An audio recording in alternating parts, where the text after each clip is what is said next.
"Can I see the knife?" I said. Marika held it out to me. "There's lots of other stuff on this too," she said, pulling out its various parts. A screwdriver, a corkscrew, among other things whose function neither of us could figure out. With all its insides sticking out, the knife looked like some kind of mechanical spider.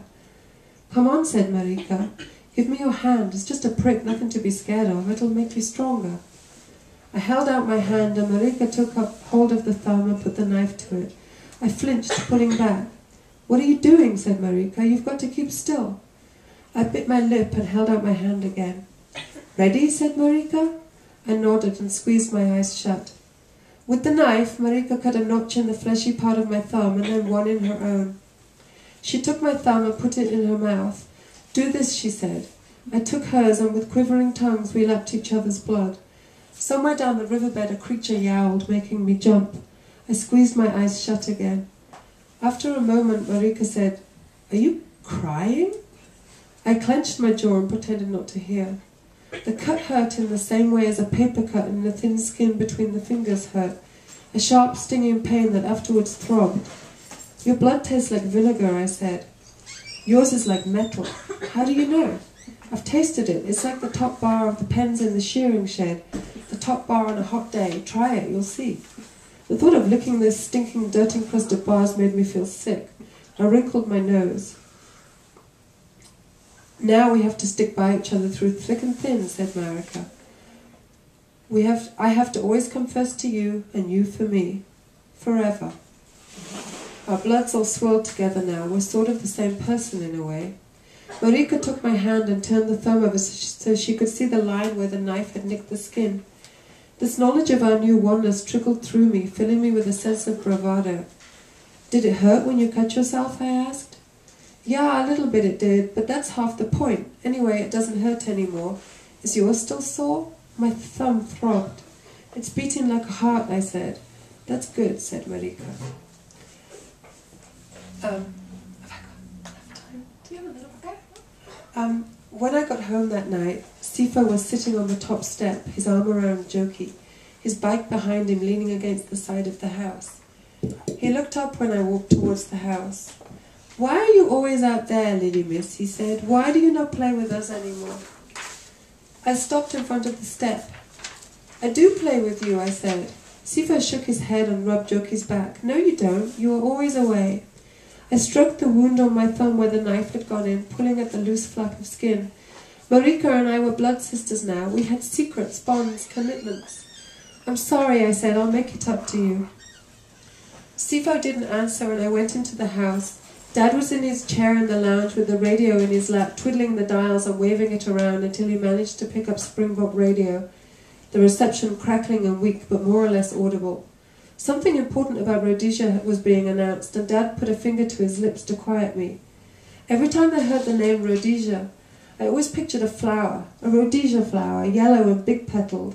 This usually made Dad smile, but he wasn't smiling tonight. His face looked starched, and every time the announcer's voice got lost in static, he yelled at it and slammed it against his palm. According to Dad, what happened in Rhodesia mattered to us, because even though it was a whole other country, it was still right next door.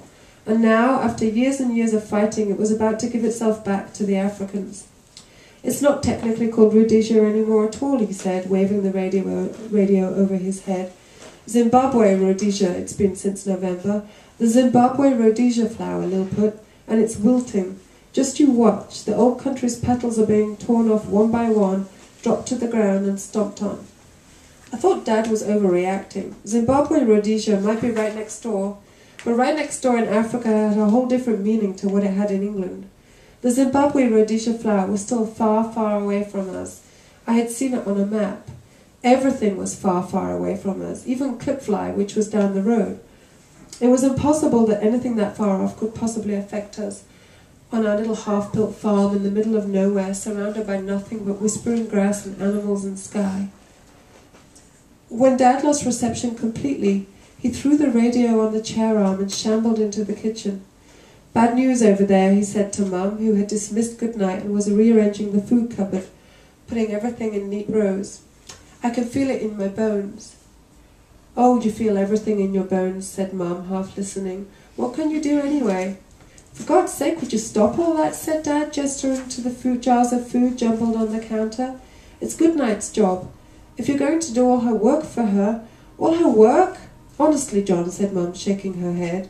I'm enjoying myself. I'm putting up fences here, against chaos and creepy crawlers.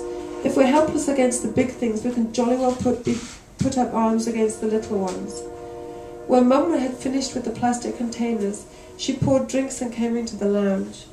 This was one of the best parts of the day, when Dad stopped working for once and they got drinks and put music on and asked me about instruction. Dad let Mum choose the music, and it was almost always the same thing. Akka Bilk, Simon and Garfunkel, or Carole King. She never played Joni Mitchell in front of Dad because she said Joni Mitchell was personal music for personal moments, and Dad wouldn't understand. Dad preferred Beethoven and Handel's water music to anything with words anyway, and Mum had picked up some classical records for him from OK Bazaar's bargain bin, so sometimes she indulged him with these. I liked Mum's music best though. My favourite song of all was Simon and Garfunkel's Cecilia, because it made Mum dance and whoop and click her fingers pretending to be Cecilia, except that I imagined Cecilia wearing a flowing blue silk dressing gown and feather slippers, and not a worn cotton dress with yellow stains under the armholes. Tonight was not a Cecilia night. Mum put on Akka Bilk, sank into the sofa, and asked what I had learned with Mrs. Fantenis that day. I learned long division and about how the dinosaurs died out, I said. The wonky needle on the record player still had not been fixed, so Akka Bilk's clarinet sounded like it had the hiccups, but Mum and Dad didn't seem to care. Super, said Mum. And just how did they die out? I'm not sure I even know the answer to that. Wasn't it a volcano or something? In the Great Flood, Noah couldn't fit them on the ark, so they drowned. Poppycock, exploded Dad, spilling his whiskey over his knees in the process. Dinosaurs couldn't fit on an ark. The buggers never buggery well drowned. Jesus H. Bald-headed Christ, if I haven't heard it all now. But that's what Mrs. Fantenis told us, I said. She's a bleeding nutter, said Dad. I'll take what she says with a grain of salt if I were you.